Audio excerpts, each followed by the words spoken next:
Bonjour à toutes et bonjour à tous, bienvenue sur la chaîne Découvrir, Investir et S'enrichir. Vous êtes sur la playlist Bourse, mon portefeuille PEA, épisode numéro 145, Investir dans les actions à dividendes. Pour cela, nous utiliserons le courtier en bourse Bourse Direct et l'enveloppe fiscale PEA afin de générer des dividendes et ainsi atteindre l'indépendance financière. Allez, c'est parti, on y va!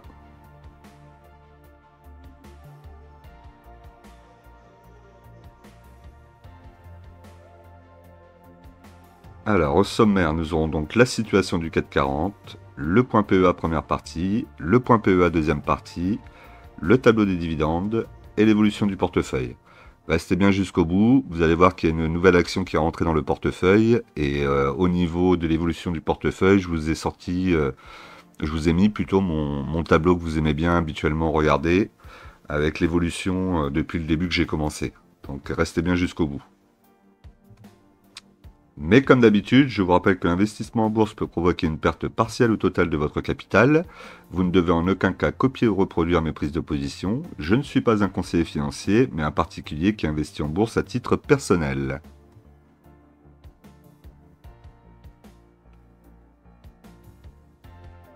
Alors, au niveau de la situation du CAC 40, on est plutôt pas mal, hein, puisque depuis le début de l'année, il est à 8,35%. À 8164,17 points. Donc, record historique, hein, on n'arrête pas de les battre de toute façon. On voit sur le graphique long terme qu'on est passé au-dessus du support. Vous voyez ici, hein, la résistance, on est passé au-dessus. Maintenant, on est devenu support. Donc ça pourrait tenir ici et pourquoi pas continuer à aller chercher à ce rythme-là. On peut aller chercher les 8500, c'est tout à fait faisable. Les 9000, j'ose pas le dire, mais pourquoi pas, hein. Il n'y a rien qui nous empêcherait d'y aller, puisqu'il n'y a rien qui nous fait monter, il n'y a rien qui pourrait nous faire descendre non plus, j'ai l'impression. Donc c'est assez compliqué quand même à gérer au niveau de la situation du CAC, hein, parce qu'on a une tendance haussière, mais on a du mal à comprendre pourquoi est-ce que ça monte aussi haut et pourquoi est-ce qu'on est dans les records historiques aujourd'hui. Au niveau de la valorisation hebdomadaire, donc le CAC 40 a fait plus 1,70 sur la semaine. Au niveau des entreprises qui ont bien performé, on a Renault, Total et BNP Paribas. Et au niveau des baisses, on a Unibail-Rodamco, Vinci et ST Micro. Sur les indices, donc on a l'Eurostock 600 à plus 0,31%, le SP500 à moins 0,13%, le Nikkei à moins 2,47%, au retracement du Nikkei. Au niveau du gold, on est à moins 1,19%, le Brent plus 3,79%, et la paire euro-dollar 0,51% à 1,09$.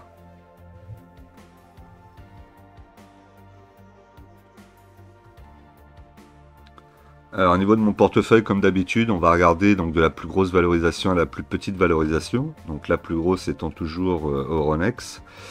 Donc Euronext verse un dividende cette année de 2,48€ par action, en hausse de 12% par rapport à N-1, donc plutôt intéressant. J'ai pas encore la date. Donc sur Euronext, on est sur 2 étoiles, hein, ce qui veut dire qu'on pourrait réinvestir suivant la situation avec un PRU supérieur, avec un cours supérieur à mon PRU, pardon, je vais y arriver. On a des fondamentaux qui sont quand même assez bons. On a une marge nette qui est au-dessus des 30%. Un PER 2024 à 11,9 fois les bénéfices et un rendement à 4,17%.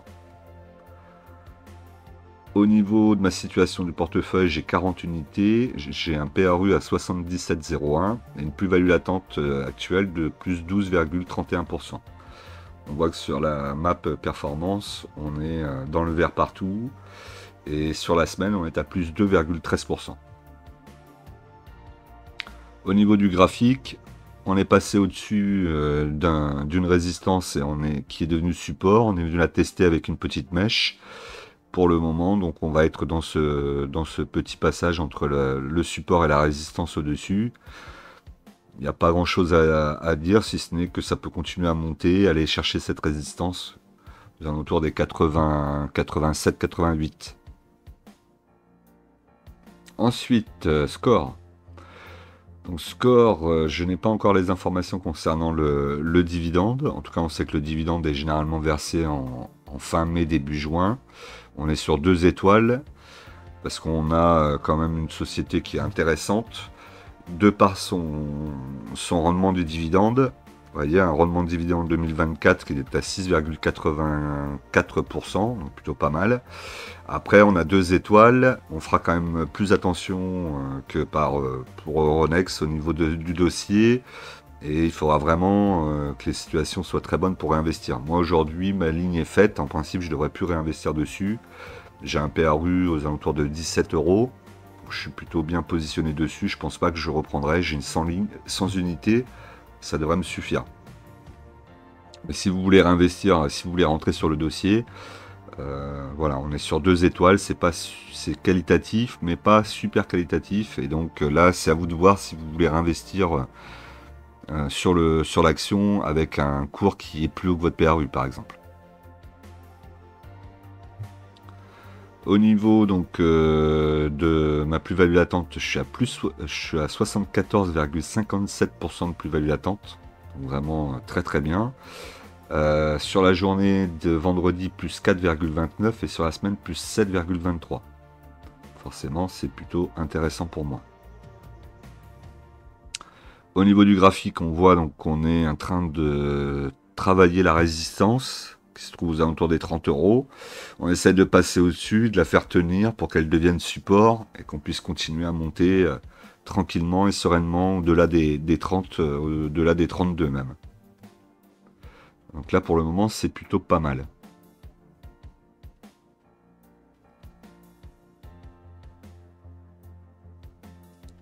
Ensuite, nous avons Total Energy. Donc au niveau de Total Energy, dividende trimestriel, en baisse par rapport à N-1, puisqu'on a 3,01 €, moins 21%, mais en même temps, l'année dernière, on avait une hausse exceptionnelle et un versement exceptionnel de dividendes. Donc si on regarde le tableau des variations du dividende en bas, on peut voir que ça augmente quand même. Le bleu, la partie bleue par rapport à la partie noire avant, augmente. Et on a juste la partie exceptionnelle qui n'apparaît pas, et c'est pour ça qu'on a l'impression d'être en baisse sur le dividende. Donc plutôt correct. Donc septembre 2023, on avait le premier versement, janvier 2024, mars 2024 et juin 2024. Là, j'ai mis 3 étoiles parce que c'est une société qui a une marge nette au-dessus des 10%, un PER 2024 à 6,13 fois les bénéfices et un rendement 2024 à 5,83%, ce qui est plutôt pas mal. Et en plus, une transformation vers le renouvelable, ce qui peut être très intéressant pour le futur. J'ai 40 unités actuellement, un PRU à 40,26 €, plus 55,16%. Et sur la semaine, elle a fait plus 4,05%. Au niveau du graphique, on voit qu'on est bien monté. On est en train de taper la résistance qui est juste au-dessus de notre tête.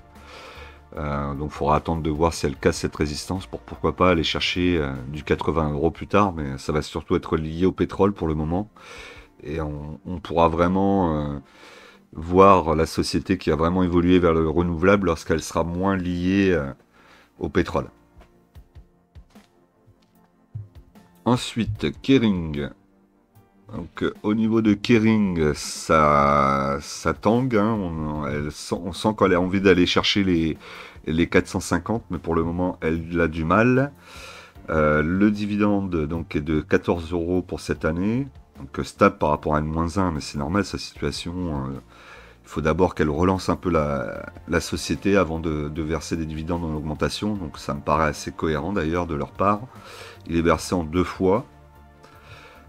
Actuellement, on a un PER 2024 à 14 fois les bénéfices et un rendement à 3,42 €, ce qui fait d'elle la société du luxe qui verse le plus gros dividende. Donc ça reste quand même intéressant. Elle a les moyens de le tenir et de ne pas le couper. Par contre, il faut vraiment qu'elle relance son activité, qu'elle relance peut-être Gucci, ou qu'elle diversifie plus son portefeuille d'actifs. On voit qu'on a quand même une marge nette aux alentours des 20%, donc ça reste quand même correct. Même si c'est la moins bonne action actuellement du luxe, sur le 440. Sur la semaine, plus 2,10%. Moi, j'ai toujours mes 5 unités. Je suis à 429,58 € et je suis en moins-value latente de 0,80%. Donc actuellement, elle est à 426,15. Donc vous voyez, très proche de mon prix.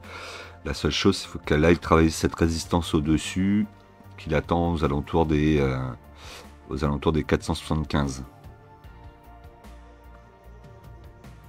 Ensuite, nous avons Eramet. Donc Eramet, je n'ai pas encore l'information sur le dividende, mais ça devrait pas tarder, je pense. On est sur 2 étoiles, société minière, dont la France a une partie du capital. Donc ça, c'est le truc où il faut faire un petit peu attention. En même temps, ça peut être un avantage, puisque la France n'a pas intérêt à voir Eramet disparaître, parce qu'on n'a pas suffisamment de sociétés déjà qui sont dans les matières premières. Donc si en plus on les aide pas, ça va être compliqué derrière. Et bien au contraire, même l'État est en train de les aider en leur enlevant une dette qu'ils avaient accumulée à la suite d'une demande de l'État sur la société Le Nickel, je vous rappelle. Et donc une fois que cette dette va être annulée, les fondamentaux vont être bien meilleurs et Eramet aura sans doute beaucoup plus de capacité d'aller chercher un peu plus de croissance externe ou interne en investissement sur des machines ou sur des carrières, et en externe, pourquoi pas en investissement en achetant une nouvelle société, en rachetant une société ou en allant au capital d'une société qui peut être intéressante. Donc plutôt bon pour l'avenir. Je pense que la Eramet devrait être plutôt intéressante dans les années à venir, s'ils font pas n'importe quoi après. Le PR 2024 est à 4,76 fois les bénéfices, le rendement est à 4,87% et la marge nette à 10%. J'ai 30 unités actuellement, PRU à 61,79, plus 7,05% en plus-value latente. Sur la semaine, moins 0,08%. Donc là, typiquement, j'aimerais bien continuer à faire ma ligne pour être au moins une cinquantaine d'actions, avec l'idée d'essayer d'être en dessous de mon PRU, mais peut-être que si je vois que la situation évolue bien, je pourrais aller en chercher, acheter au cours, même s'il est plus élevé que mon PRU. N'oubliez pas, 2 étoiles, vous êtes entre les deux. C'est à vous de savoir et à vous de regarder par rapport à la situation du marché si vous vous sentez prêt à racheter au-dessus de votre PRU ou sinon.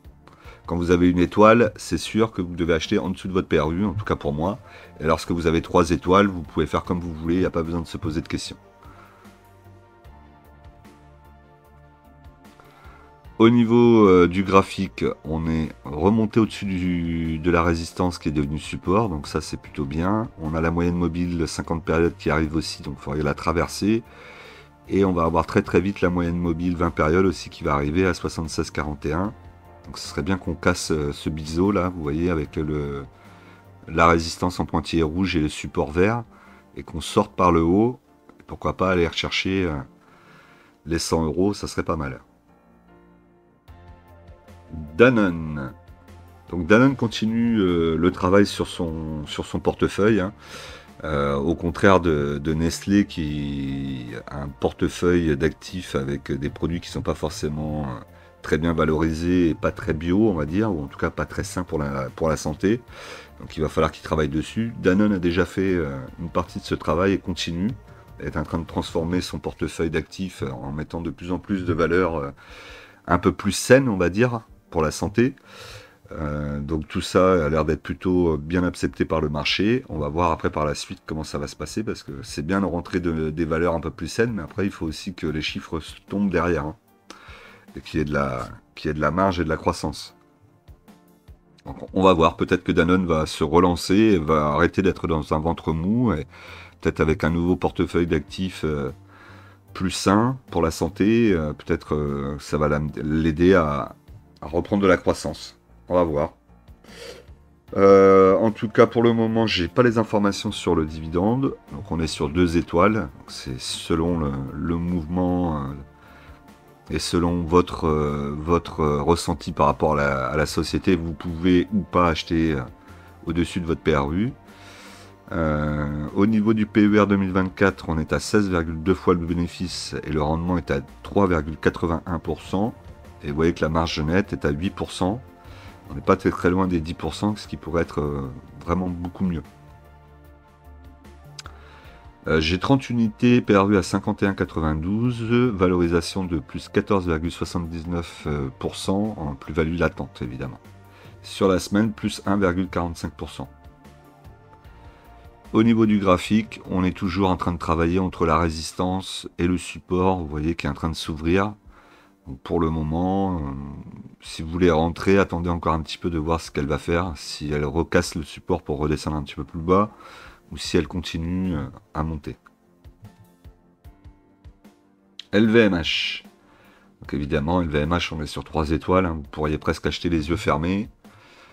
Après, c'est pas forcément ce que je vous conseille, mais voilà, c'est pour vous dire la solidité de l'action. On a un dividende de 13 € cette année, plus 8% par rapport à une -1. Au niveau de la courbe des dividendes, on voit que ça évolue pas forcément en croissance, c'est un peu n'importe quoi. Il donne un peu au moment où la société fait du bénéfice. Le PER 2024 est à 19,5 fois les bénéfices, le rendement est à 2,24%, et on a une marge nette au-delà des 20%, donc ça, on aime ce genre de dossier. J'ai 2 unités actuellement, 683,44 € le PRU, plus 26,17% en valorisation, en plus-value latente, pardon, et sur la semaine, plus 2,06%. Au niveau du graphique, on voit qu'elle est en train de monter avec le support, elle le suit. Donc là, possiblement, on pourrait aller chercher déjà les 900 € dans un premier temps. Si le 440 continue à monter et va chercher les 8500, je pense qu'LVMH sera à 900 € à ce moment-là. De Richebourg. De Richebourg, action uniquement à acheter pour le dividende. Et encore, vous voyez que le dividende peut être bien coupé, pas coupé mais en tout cas bien divisé. Là vous voyez qu'il a perdu 50% par rapport à l'année dernière. Bon, après ça on s'y attend, hein, c'est pas une super valeur, c'est une valeur 1 étoile, à acheter toujours en dessous de son PRU et à faire une petite ligne pour pouvoir bénéficier d'un dividende intéressant au mois de février, avec toujours en tête le fait qu'elle puisse couper son dividende à tout moment. Au niveau du PER 2024, on est à 4,16 fois les bénéfices et le rendement 2024 est à 6,84%. Donc vous voyez tout de suite que là, il y a un souci, un PER très bas et un rendement très haut, fait que généralement, ça donne une société qui n'est pas très stable. C'est exactement la situation de Richebourg. J'ai 350 unités actuellement, un PRU à 4,53 €, ce que je trouve intéressant, mais j'aurais voulu être en dessous des 4,50 €. Mais bon, pour le moment, c'est pas forcément l'opportunité parce qu'elle a été à 4,10 €, 4,20 €, donc il y a des opportunités. Mais c'est juste que je veux pas faire une trop grosse ligne dessus. On verra l'année prochaine. Si elle remonte son dividende, petit à petit, je récupérerai mes 100 € d'objectif pour le mois de février. Je suis en moins-value latente de 6,81%. Et sur le mois en cours, alors là, ils ne me mettent pas sur la semaine, ils me mettent directement le mois. Je sais pas pourquoi. Plus 0,57%.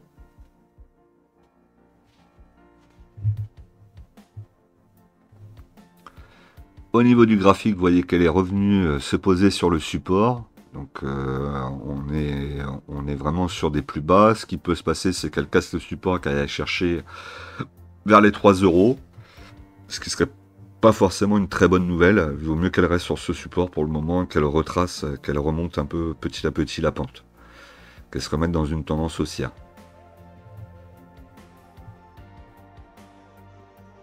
Voilà, comme d'habitude, c'est le moment pour vous de activer la cloche, vous abonner, le like, 150 likes l'objectif, je compte sur vous. Il faut vraiment y arriver à ces 150 likes, c'est important de m'aider là-dessus. Vous, ça vous coûte pas grand-chose et moi, ça me rapporte beaucoup de vues derrière et l'algorithme va mettre la vidéo en avant. Et évidemment, mettez-moi des commentaires, n'hésitez pas, même si vous n'avez pas grand-chose à me dire, un petit merci, une petite question, peu importe.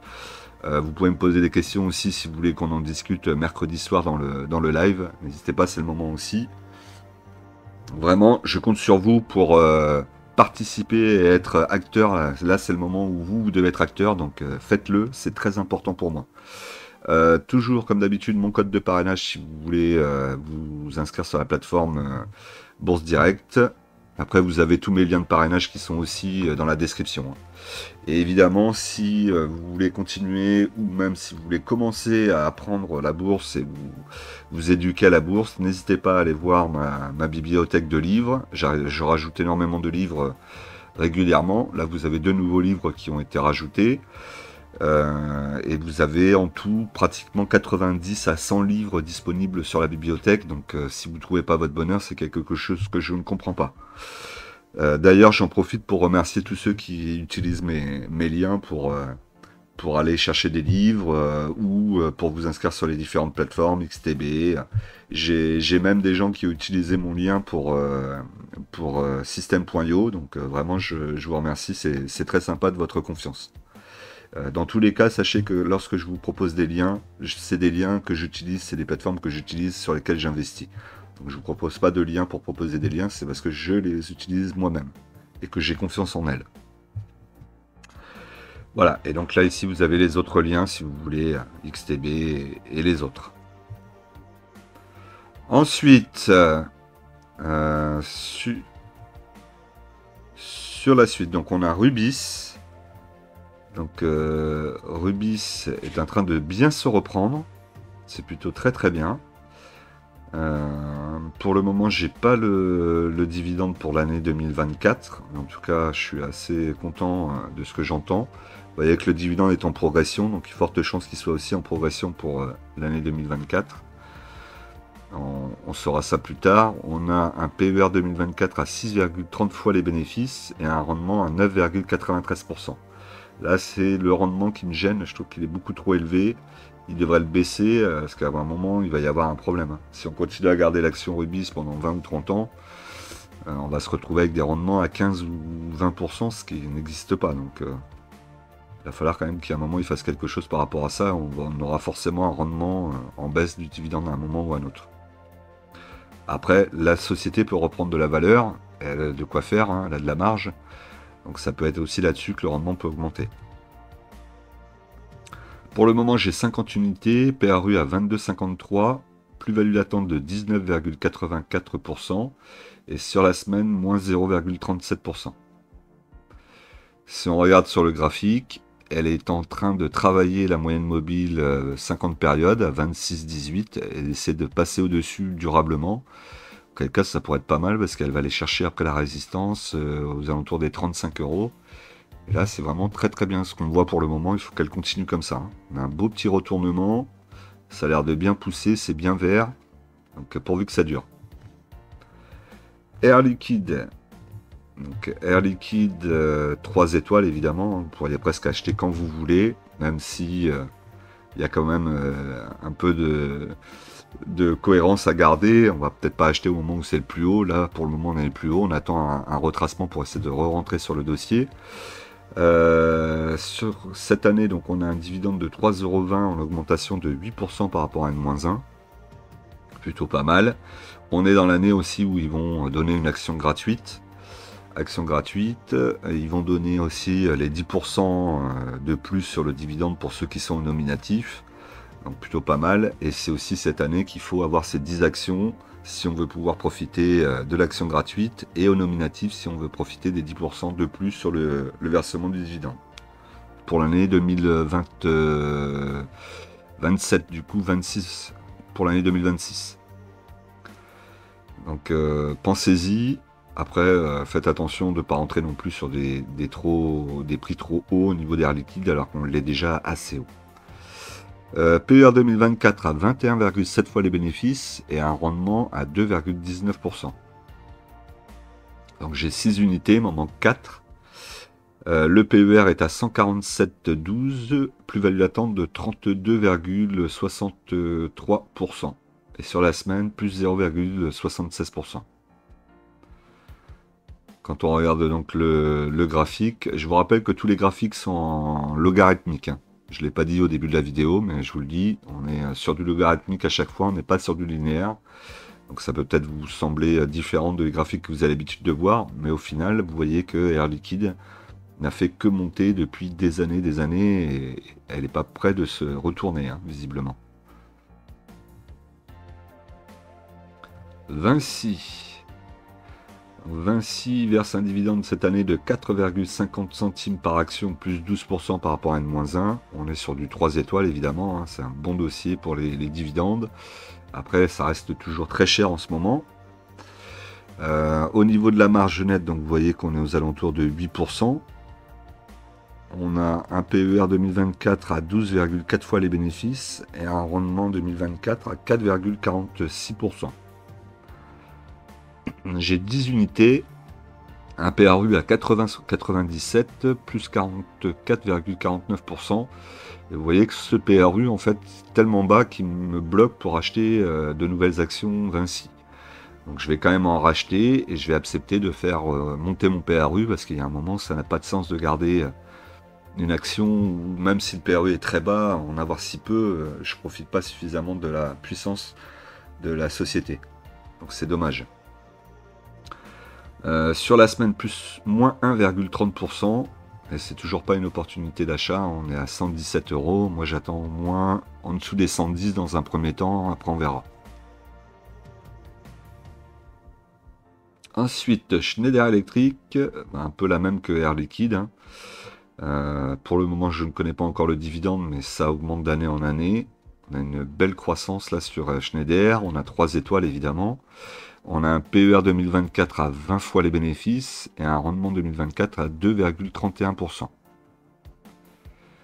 Au niveau de mon portefeuille, donc j'ai 5 actions, PRU à 149,41, plus 43,90%, et sur la semaine, plus 1,39%. Si on regarde au niveau du graphique, elle continue à monter, elle fait ses plus hauts, et elle va y tester la résistance juste au-dessus, là on doit être à 216, 217. Donc, il est fort possible qu'elle aille la taper, essayer de la tester. Pourquoi pas passer au-dessus, qu'elle devienne support, et auquel cas, on pourrait chercher les 300 € après derrière. Ubisoft. Bon, bah, Ubisoft continue à décevoir malgré ses efforts, donc c'est assez problématique, mais bon, c'est comme ça. On a une marge nette qui est pas loin des 10%, mais on n'y est pas encore. Le PER 2024 est à 23 fois les bénéfices. Évidemment, on n'a pas de rendement sur la société. On a une étoile, donc là on n'achètera jamais au-dessus de son PRU, toujours en dessous. Pour le moment, j'ai 50 unités, je suis en moins-value de 34,85%. Elle veut pas repartir, il n'y a rien à faire. Sur la semaine, moins 2,32%. Et vous voyez que sur le graphique, on est à 18,97. On est en train de traverser le support, ce qu'il ne fallait pas. Donc j'espère que ça va revenir rapidement au-dessus du support. Vous voyez que vous avez un support et résistance qui la pousse en dessous du support, dans le biseau. Et donc là, il faudrait qu'elle réintègre le support et qu'elle retraverse la résistance. Parce que sinon, elle peut continuer à descendre. Je ne sais pas jusqu'où, mais elle peut continuer à descendre. Et ce ne serait pas vraiment une bonne chose pour nous. Là, il y a un moment quand même, Ubisoft, sur l'année 2024, il faut qu'elle repasse en positif et qu'elle reparte un peu de l'avant, au moins aller chercher sa moyenne mobile 20 périodes, aux alentours des 26-21 serait déjà pas mal. L'Oréal, donc sur l'Oréal, rien à dire, super dossier, 3 étoiles, dividende de 6,60 centimes par action cette année, plus 10% par rapport à N-1, c'est plutôt pas mal. On a un PER 2024 à 32,6 fois les bénéfices, quand même assez haut. Le rendement est à 1,66%, pardon, et la marge nette aux alentours des 16%. Ça, c'est plutôt pas mal. J'ai 2 unités, PRU à 373,79 €, plus 19,14%, et sur la semaine, moins 0,63%. Au niveau du graphique, elle est dans la résistance, ça tape la résistance et ça cherche à passer par dessus. Pour le moment, elle n'a pas trouvé l'énergie, mais on est plutôt très très bien orienté aussi sur le dossier. Nexity. Nexity, donc dividende coupé pour l'année 2024. Donc là, vous ne l'avez pas affiché, mais c'est dividende coupé. On est sur une étoile forcément. Grosse problématique sur Nexity. Pendant au moins 1 ou 2 ans, je pense que je vais pouvoir m'asseoir sur les dividendes. Après, si elle repart de l'avant, je suis prêt à accepter 2 ou 3 ans même d'attente dessus, mais je ne rachèterai plus d'actions. On va laisser la ligne comme elle est. On a 2000 € qui sont au sommeil là quand même pendant 2-3 ans, donc c'est dommage. Et surtout, j'espère qu'elle va réussir à se relever et qu'elle va pas finir par disparaître, ce qui peut être possible aussi, hein. Le PR 2024 est à 6,15 fois les bénéfices. Le rendement était à 13%, donc là, un rendement complètement délirant.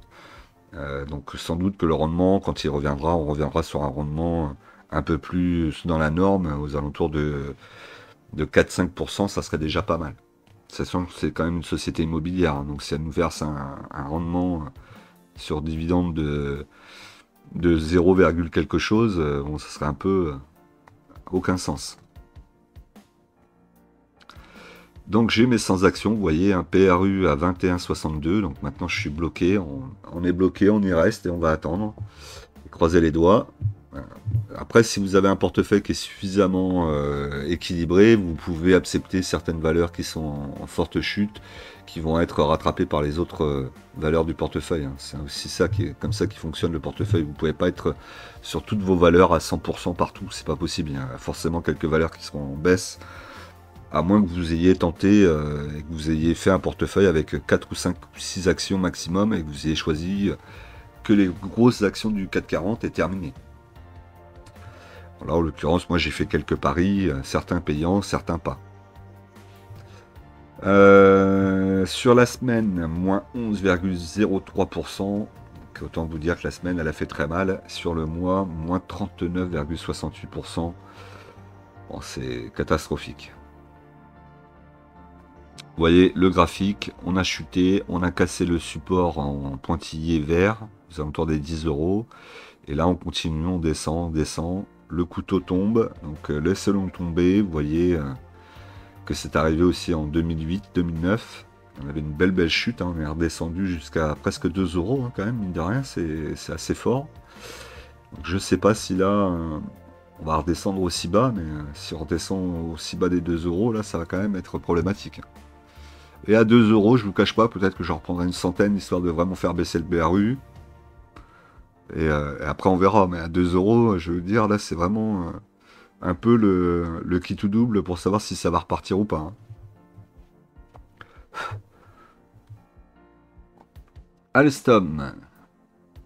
Donc Alstom, pas de dividende à mon avis pour 2024. En tout cas, ça n'a pas été annoncé, mais je pense qu'ils ne le verseront pas. Et c'est très bien. Pour le moment, on a une étoile, parce qu'on est sur un business qui est quand même très intéressant. Mais Alstom a des gros problématiques au niveau de ses fondamentaux, notamment par le rachat de Bombardier, qui apparemment est plus difficile que prévu de le rendre plus serein, plus zen en tout cas au niveau de leur trésorerie. Pour le moment, ça les impacte énormément. Je pense qu'il y a un moment ou un autre, ça va commencer à s'arrêter. Donc j'espère dans pas trop longtemps. Ensuite, on voit que Alstom commence à vouloir gérer des lignes de train aussi.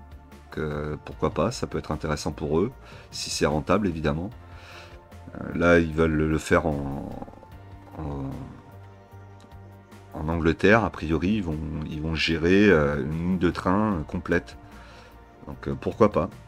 Pourquoi pas, faut la voir. J'espère que ça ne sera pas un gouffre financier pour eux, qu'ils vont bien la gérer cette ligne pour redynamiser les fondamentaux. En tout cas, là, pour le PER 2024, on est à 35,7 fois les bénéfices. Vous voyez qu'en 2025, ils annoncent 18,4 fois les bénéfices. Donc peut-être attendre 2025 pour rentrer. Dans tous les cas, vous ne raterez rien, ne vous inquiétez pas. M'étonnerait que demain, elle explose à la hausse comme ça. Bon, ça serait plutôt même plus de chances qu'elle explose à la baisse. J'ai 60 unités, donc l'objectif c'est d'en avoir 100. Donc j'attends pour mes 40 dernières actions. J'ai un PRU à 19,42, plus-value latente de 36, moins value latente pardon, de 36,62%. Et sur la semaine, plus 2,54%. Au niveau de son graphique, on est toujours en latéralisation. Donc j'espère que c'est une latéralisation qui est là pour prendre de la force et pour repartir de plus belle et aller, pourquoi pas, déjà casser cette résistance en pointillé rouge au-dessus de nous. Et la nouvelle action, donc il s'agit de FDJ, la Française des Jeux. Vous avez donc une vidéo analyse fondamentale que j'ai sortie la semaine dernière, donc n'hésitez pas à aller la voir, je vais vous la remettre en haut. Et donc sur FDJ, je suis rentré parce que c'est une action qui verse un dividende quand même assez intéressant. Vous le voyez en bas, hein, on a une progression assez forte d'année en année. Alors il faudrait peut-être pas que la progression soit aussi forte chaque année, parce que sinon ça va être compliqué pour eux de continuer à monter le dividende. Mais on a une évolution du dividende de 30% par rapport à N-1. Société où l'État a a une partie aussi évidemment, puisque c'est la loterie nationale, hein, donc forcément l'État surveille ça. Mais ce qui m'intéresse surtout, c'est que FDJ a la capacité de verser son dividende, pas le couper. Un dividende en croissance, elle peut le faire aussi. Et elle a l'avantage concurrentiel, hein, qui est qu'elle a le monopole sur la loterie en France. Donc pas de concurrent possible. Tout ça est plutôt intéressant, je pense. J'ai commencé à faire ma ligne, vous allez voir. Et on va la faire avec le temps, progressivement. Quand il y aura des baisses, on en profitera pour continuer à faire la ligne petit à petit. Ça sera une société que je considère un peu comme Rubis à l'heure actuelle. On va avoir 2 étoiles. Il y a un potentiel intéressant au niveau des dividendes, mais on va quand même faire attention à la valorisation qui est toujours assez élevée en ce moment. Donc j'ai 10 actions, j'ai un PRU à 36,80. J'ai déjà une plus-value latente, hein, de 2,80% dessus. Et sur la semaine, elle a fait 2,38%. Donc j'ai acheté visiblement sur le bon retracement. Après ces 36,80, ça reste quand même assez élevé. Vous voyez qu'actuellement on est à 37,84.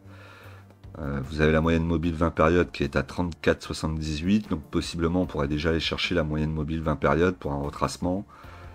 Après moi j'ai un PRU qui est quand même assez élevé à 36, ce qui va me permettre de pouvoir racheter à la baisse régulièrement en principe sur mon PRU.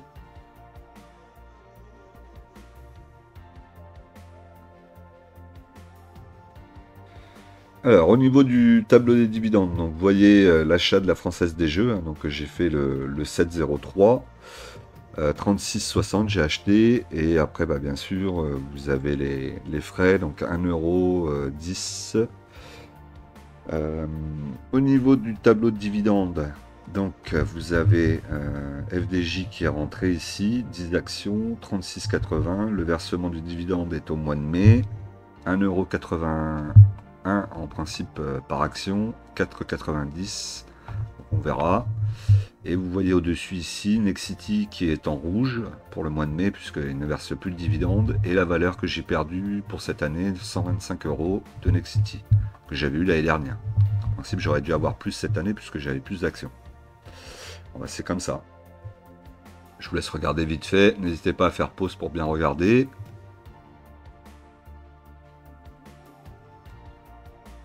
Alors, au niveau du portefeuille, donc j'ai un portefeuille qui affiche actuellement donc 26 896,09 €. Le solde en espèces est de 173,50 € et la plus-value latente est de 2309,01 €. Là, ça commence un peu à être plus intéressant quand on est au-dessus des 2000 € sur les plus-values latentes. Après, je reste quand même conscient que ça peut chuter du jour au lendemain parce qu'on est toujours très très haut, que plus on est haut, plus on a une chance de redescendre. Ne l'oubliez pas. Au niveau des lignes, ce qu'on peut voir, c'est que Nexity me fait vraiment très très très très mal, hein. Forcément, vous vous en doutez ici. Je perds en moins-value latente, évidemment, hein. Tant que c'est pas vendu, c'est pas perdu. 1271,11. C'est quand même assez important en perte. Mais bon, ils sont rééquilibrés par score actuellement qui me fait gagner 1299,45. Voilà, allez, on va regarder donc l'évolution du portefeuille avec le tableau que vous aimez bien. Généralement, quand je vous le montre, vous aimez bien le voir. Donc, je vais vous le mettre maintenant, puisqu'on est sur une vidéo tous les 15 jours. Vous pourrez voir comme ça l'évolution. Je suis encore plus transparent, donc rien que pour ça, mettez-moi des likes et un petit message dans les commentaires, s'il vous plaît. Vous voyez donc que j'ai fait mon versement pour le mois de mars, mes 400 €. Je suis à 26 876,09. La plus-value latente pour le moment du portefeuille est de 2,70%.